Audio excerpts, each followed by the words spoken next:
Bom dia, pessoal. A gente vai estar comentando sobre este livro aqui que é Os Cantos do Ezra Pound.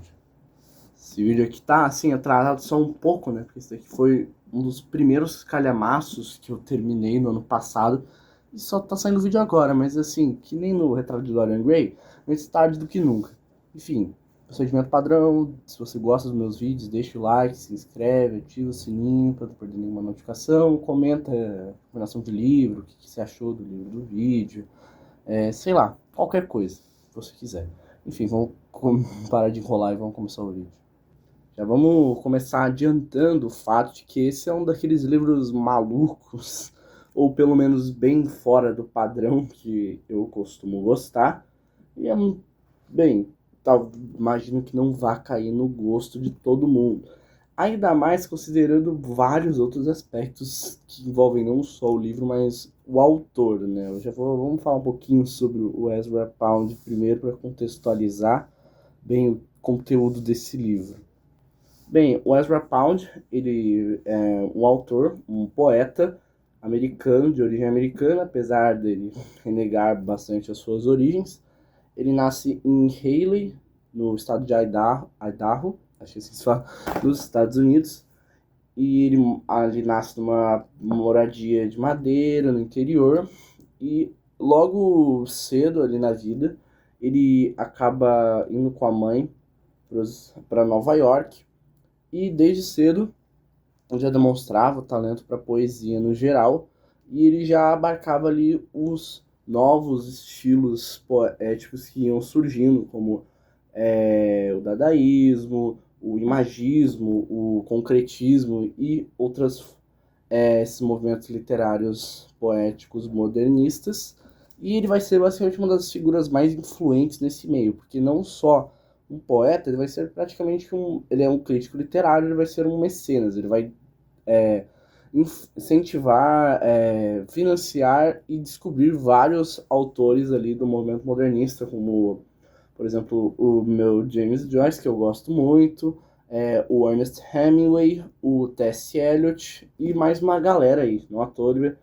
Ele vai financiar, principalmente, ele vai acabar tendo um carinho bastante grande pela obra do Joyce. Ele vai financiar as primeiras edições do Retrato do Artista quando jovem. E nos Estados Unidos, depois que eles acabam conseguindo lidar com a censura e a tentativa de proibição da obra nos Estados Unidos, o Ezra Pound acaba também financiando a publicação, as edições de Ulisses e também das primeiras obras poéticas do T.S. Eliot.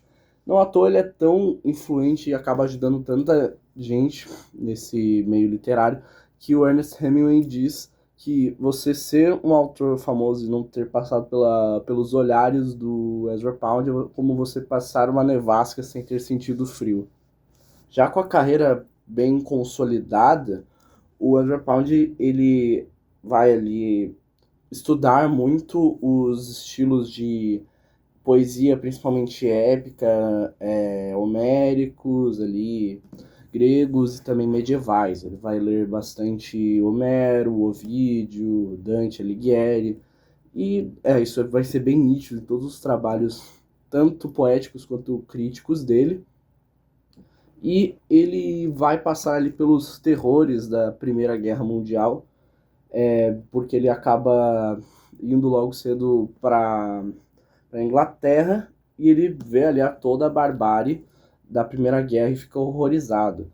Porém, a gente já vai ver o aspecto controverso muito forte do Ezra Pound, que faz a maioria das pessoas não gostar dele e que eu acho completamente válido, que ele acaba indo para a Itália, ele começa a desenvolver teorias sobre economia e política, e ele vai ali ser um dos partidários do fascismo italiano. Ele vai produzir artigos de jornal pro Mussolini, vai demonstrar apoio pro Hitler, vai escrever artigos até pro Oswald Mosley na Inglaterra, e vai ser aquele jornalista, vai ser o equivalente do que o Goebbels era pro Hitler, o Ezra Pound vai ser pro Mussolini na Itália. Bem, depois do fim da guerra, ele acaba sendo capturado pelo exército revolucionário italiano, e ele acaba sendo mantido sob custódia por bastante tempo. Inclusive ele é até levado para os arredores de Pisa, num acampamento de tropas americano. Ele é posto em uma jaula a céu aberto, fica preso lá por um bom tempo até ele poder ser julgado, só que ele acaba sendo considerado mentalmente incapaz de ser julgado e acaba sendo liberado. Depois de um tempo, ele começa ali a publicação da sua obra maior, que é Os Cantos.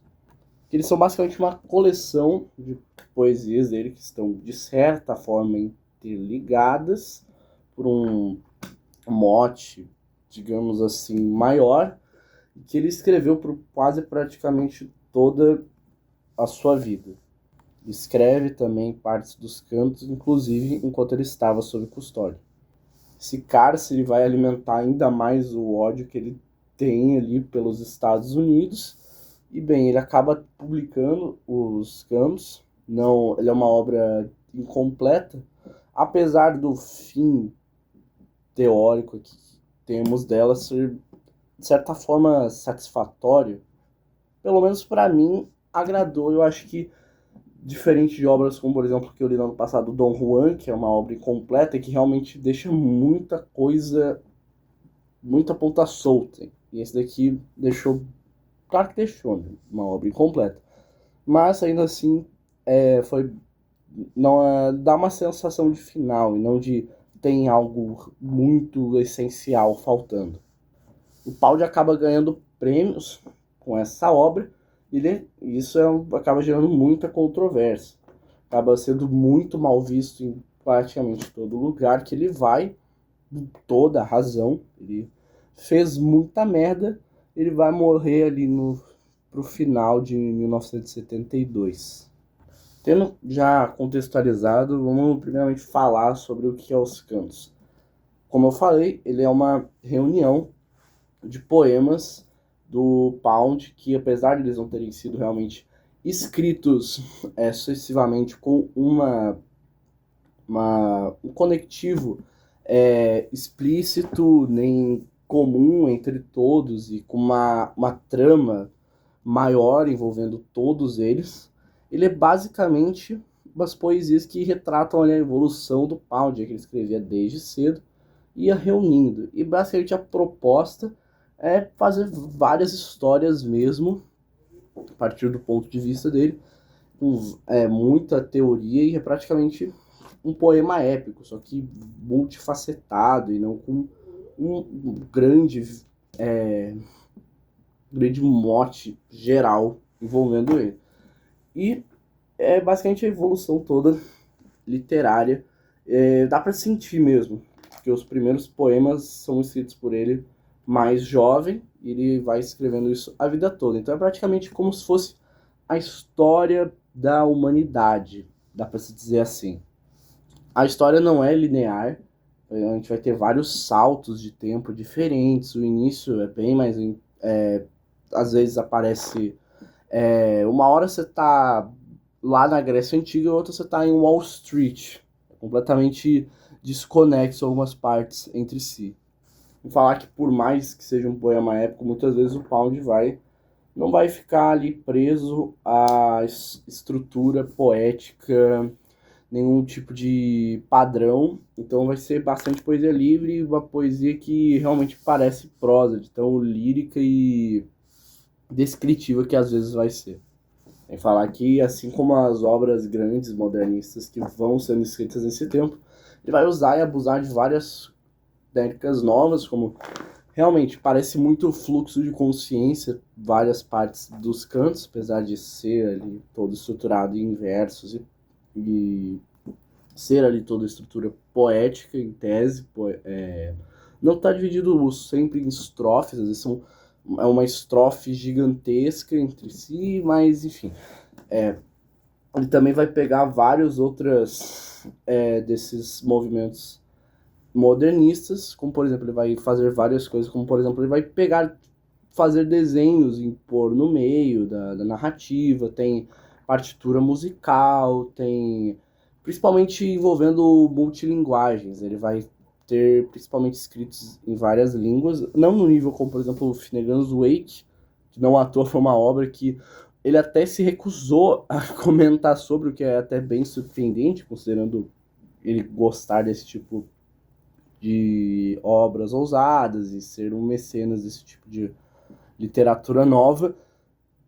E também, os cantos até se parecem um pouco tematicamente com o Finnegan's Wake, mas eles aqui, ele vai ter ser bem mais simples aqui, questão de leitura mesmo. Mas vão ter, principalmente essa edição aqui, não decidem deixar ali os trechos que são em 5 línguas, né, que é chinês, grego, latim, francês e italiano.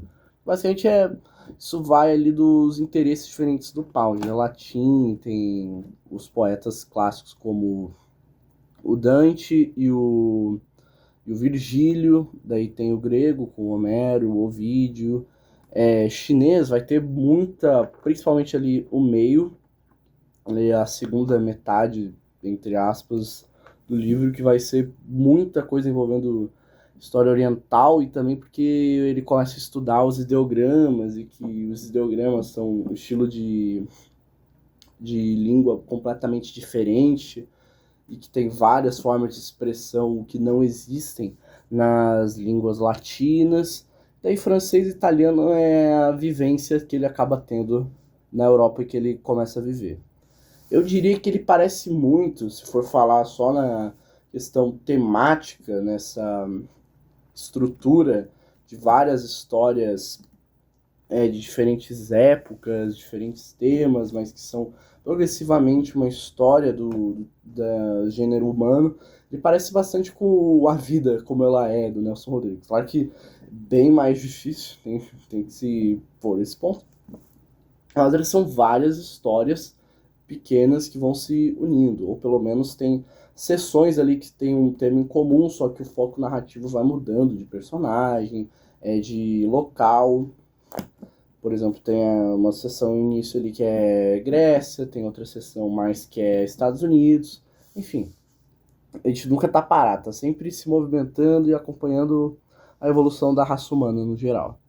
Resumindo basicamente o que é a história desse calhamaço aqui, a gente começa a história com o primeiro canto, que basicamente é uma releitura do próprio Ezra Pound da sessão da Odisseia, em que o Ulisses e sua tripulação se dirigem até Hades para poderem saber qual vai ser os seus futuros, que é bem condizente com o projeto todo em si, né? E que a partir disso dá para se esperar que, bem, isso pode ser indicar que todo o livro pode ser a própria visão do Ulisses, quanto todo o futuro da humanidade, pelo menos até onde o Pound viveu, e do que se sucede a praticamente toda a existência desse nosso herói grego tão reconhecido e tão famoso.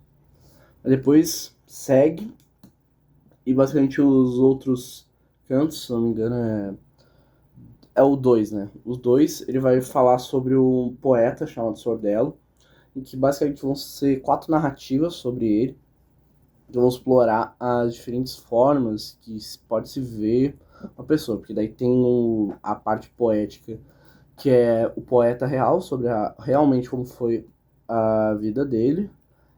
Tem uma parte que é que ele é protagonista de um poema de um outro poeta, daí essa é a outra versão dele. A versão que o próprio Ezra Pound, como o próprio Ezra Pound vê o Sordello, e a visão do que o próprio Sordello vê de si mesmo em alguns poucos registros que se tem biográficos dele próprio escritos sobre ele mesmo. Do canto 3 ao 7 vão ser basicamente evocações de vários cenários ali da Europa, principalmente os países que estão ali em torno do mar Mediterrâneo, principalmente imagens assim de viagens navais e contemplação natural. E daí vai ter todo o estilo, esse modernismo que tem essas descrições poéticas, mas que não são totalmente românticas, sabe? Aquele negócio bem T.S. Eliot, em cada parágrafo tem uma metáfora muito bem colocada, ou que também vai claramente evocar ali os poemas antigos, poemas épicos clássicos. Depois vai ter ali alguns cantos que vão falar sobre o Sigismund, ou Sigismondo, que é basicamente um poeta e um mecenas, patrono de artes ali do século XV. E esse personagem vai aparecer não só nesses cantos, acho que é do 7 ao 11, acho que é assim. Vai ter a história inicial dele e ele vai aparecer mais ou menos em algumas outras partes e também ele vai ser citado mais para frente também. Também é interessante notar que o uso das línguas nos cantos não é simplesmente estético, estilístico ou ocasional. Basicamente, a língua que o Pound vai recorrer vai depender do local em que ele se encontra, ou pelo menos está se passando a cena. Por exemplo, tem essa seção do Mediterrâneo, que vai ser evocado ali as gôndolas de Veneza e outros tipos de embarcações ali na Península Itálica. Então vai ter os trechos ali, vão estar em latim e alguns em italiano. Daí vai ter a parte ali inicial, que invoca a Odisseia, vai ter coisas em grego. Então, às vezes tem exceções à regra, mas no geral os escritos em outras línguas vão ali condizer com o ambiente da poesia em questão. E depois de falar sobre o Sigismund, também vai ter alguns cantos que vão falar, vai ter algumas quase como fábulas ali envolvendo umas pessoas e como elas usam o seu dinheiro. Depois vai ter um canto sobre o Confúcio, que ele vai explicar para os seus discípulos toda a sua doutrina.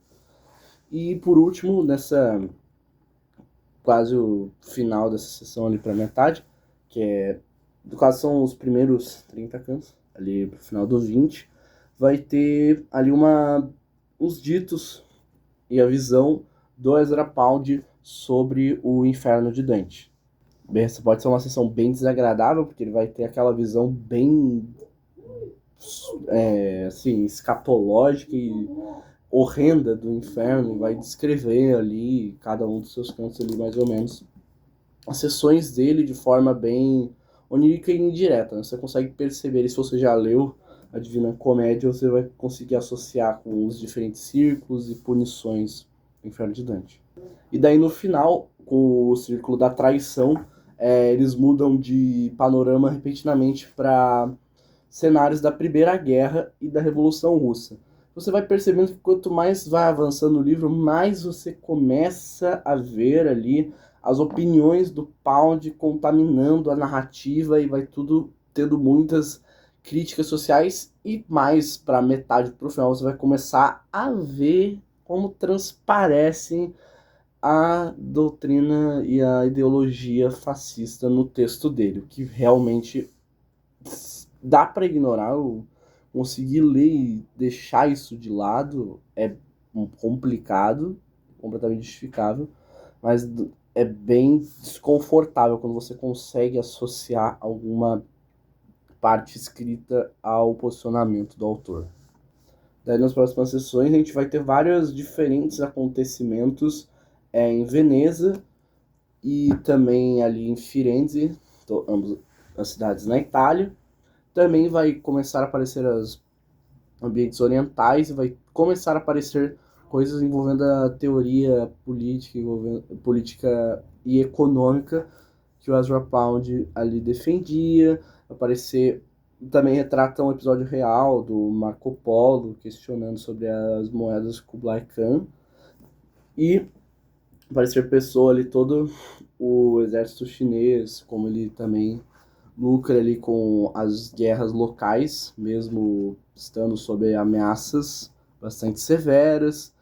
E também vai ter, de novo, as partes em que sinto até às vezes como uns respiros desses ambientes históricos hostis, quando tem várias sessões que o Pound para e vai lá e começa a fazer evocações da natureza bastante bonitas, dá tempo ali para você respirar e processar melhor o que você viu antes.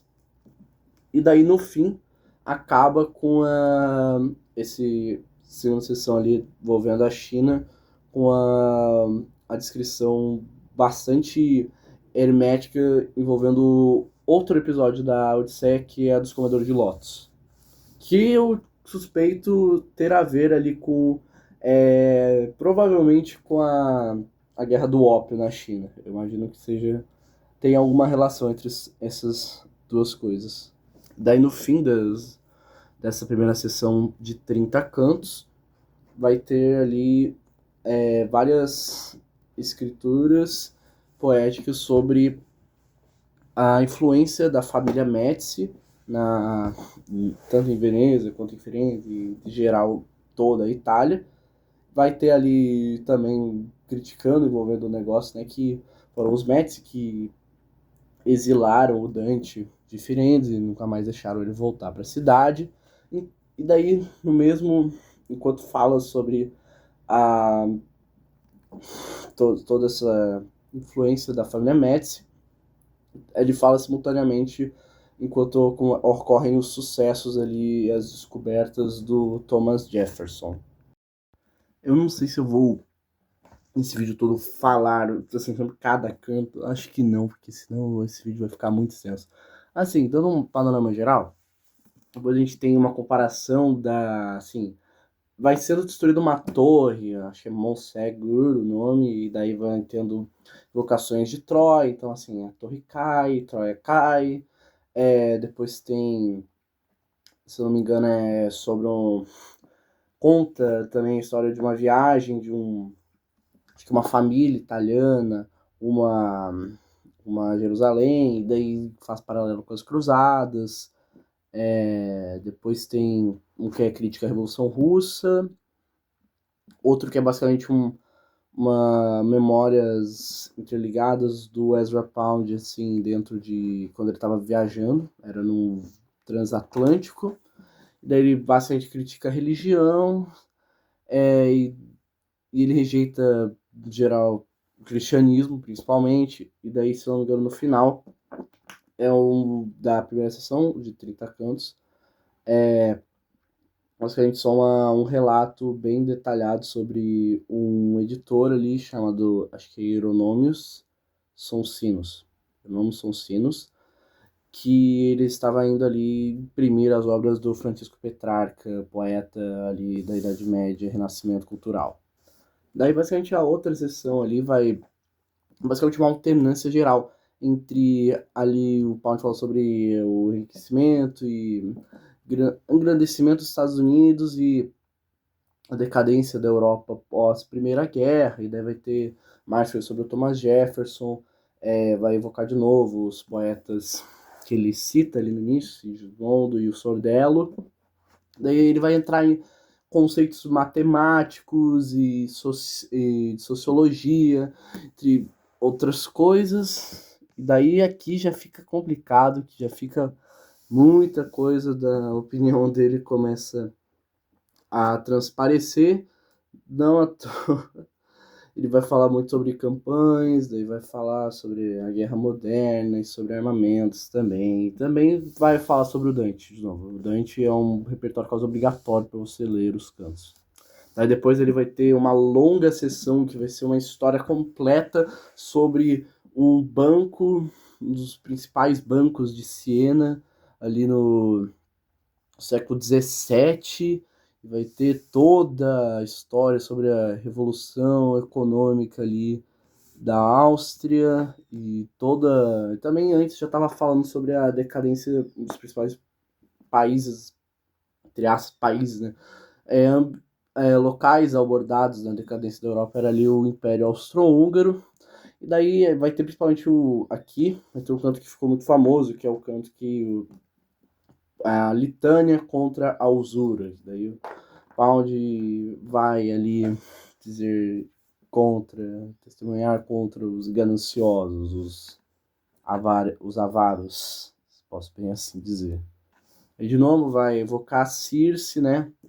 Vai vendo que tem a progressão ali, de vez em quando, ali dos episódios da Odisseia. Daí já vai ter a Circe, né? Circe transforma os homens em animais, daí tem dinheiro. Dinheiro deixa os homens irracionais e incontroláveis. Dinheiro é tão recorrente nesse livro que, assim, você vai passar a maior parte do seu tempo lendo número, assim, 30% do livro é número e símbolo de diferentes tipos de moedas do que palavras em si. Tem páginas assim que são praticamente extratos de compra inteiros.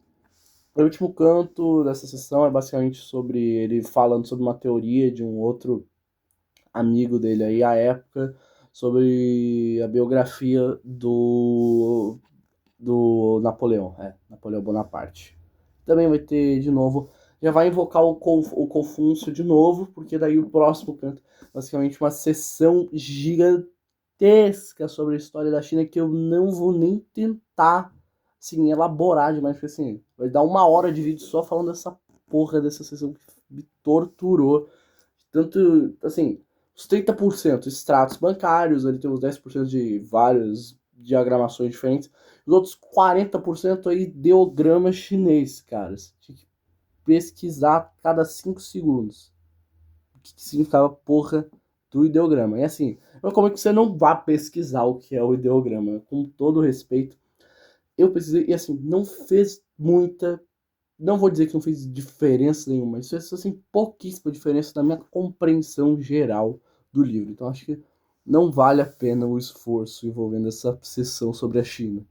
Sim, é realmente toda a história da China, porque é basicamente uma compilação de um livro que o Ezra Pound gostava, que é basicamente 12 volumes, que todos assim devem dar assim, desse tamanho sobre a história da China. Ele falou, por que não tentar fazer uma versão simplificada do meu livro aqui, enxotar assim 4.000 anos de história em 200 páginas, né? Nossa, vai ser completamente compreensível.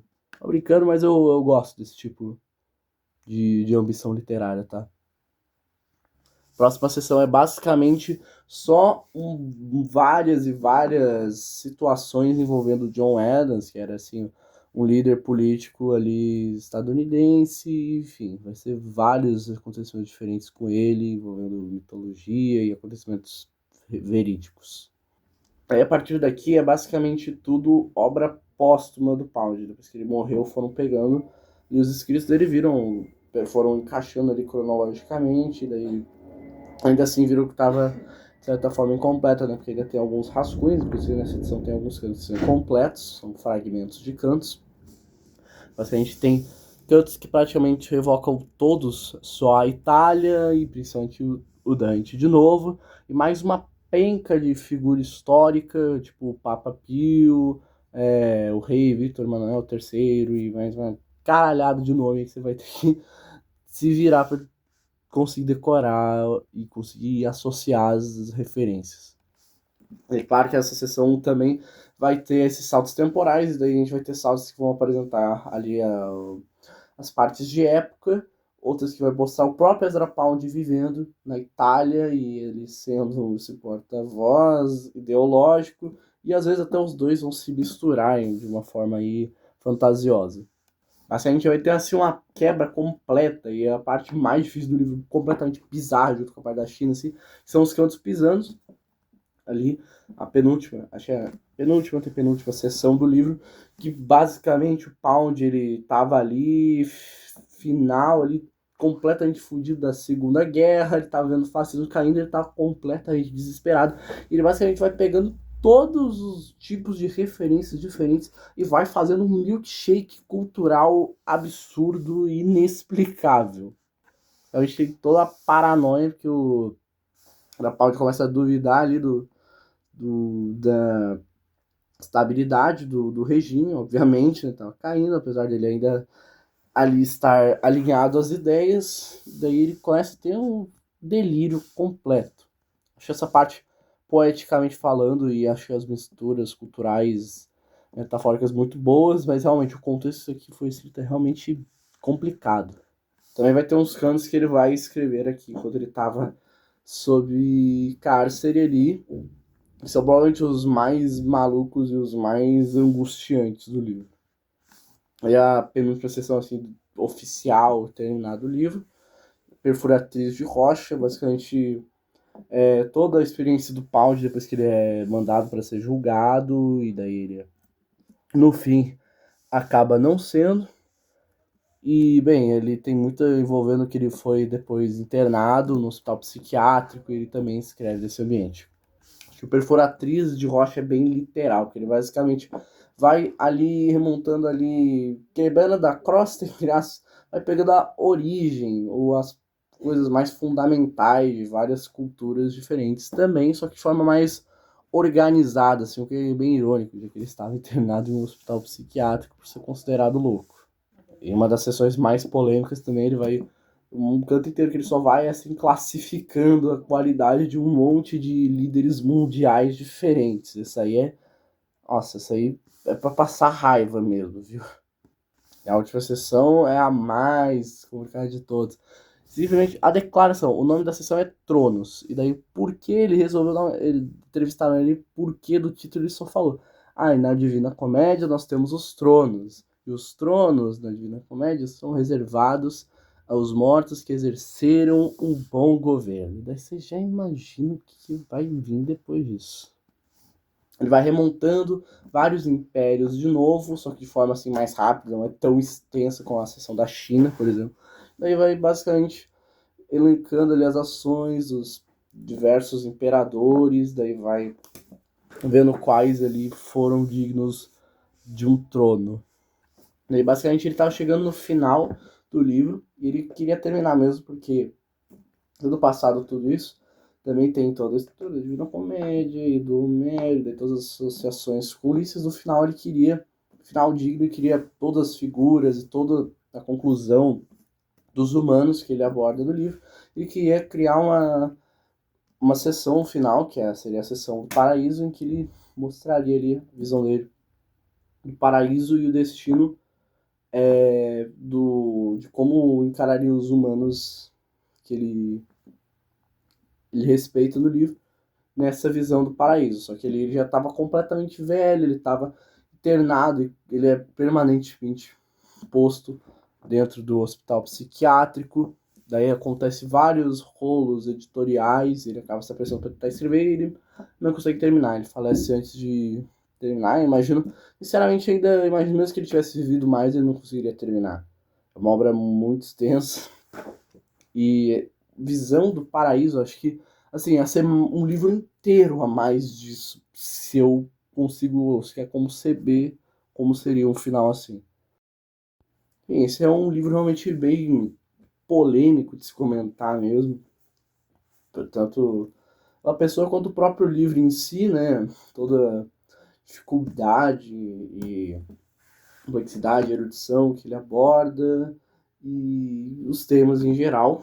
E também não é um livro muito comentado, quanto mais lido, mas é um livro que eu gostei, ele ficou no meu top 10 de livros que eu mais gostei, porque realmente eu acho questão poética, temática, metafórica, um livro muito bom. Ainda mais que mesmo que eu não concorde, nem seja fã do Ezra Pound como indivíduo, como pessoa. Realmente esse é ele é um livro muito forte. Se você tiver interesse nessas obras fortes, potentes do modernismo, é uma obra muito forte para você exercitar, entre aspas, esse aspecto que às vezes é importante de se conseguir separar a obra do autor. E esse aqui realmente foi um dos mais difíceis, e olha que eu já li um monte de livros com autores polêmicos. Esse aqui é bem forte mesmo. Mas, no geral, ele tem um valor muito alto, principalmente envolvendo a ambição dele no geral. Acho que ao, a intenção enciclopédica de catálogo é muito bem cumprida, apesar de incompleta, né? Assim, acho que uma obra assim estava fadada desde o início a estar em algum aspecto incompleta, e de fato, se a gente conseguir ter uma visão mais pura e imparcial, a gente consegue assim valorizar a vida do Ezra Pound, ao lado importante que ele teve ali no movimento modernista. Com certeza esse peso literário dele não passa pano nem redime em nada as ações dele como pessoa, mas são dois lados da mesma moeda que você tem que enxergar e aceitar, porque, bem, essa é a realidade. Enfim, eu espero que vocês tenham gostado do vídeo. É um vídeo que eu já devia ter feito, mas enfim. Um livro que eu não recomendo para todo mundo, com certeza, não precisa nem envolvendo questão do autor, mas o livro em si mesmo. Mas é um livro que eu gostei e que realmente do quesito narrativo, poético e a escrita fazem bastante o meu tipo. Até me sentia culpado às vezes enquanto lia e estava gostando. Depois eu deixei isso de lado e fui aproveitar a experiência da arte em si, que pelo menos isso é algo que eu valorizo nele, que ele realmente era muito ligado à beleza da arte no geral. Enfim, espero que vocês tenham gostado. Se gostou do vídeo, deixa o like, se inscreve no canal, ativa o sininho para não perder nenhuma notificação. É isso. Padrão, é isso. Valeu, beijo, até mais. Tchau. Recomendem livros, se gostaram do livro, se gostaram do vídeo, comentem, façam o que vocês quiserem, enfim. Valeu, beijos.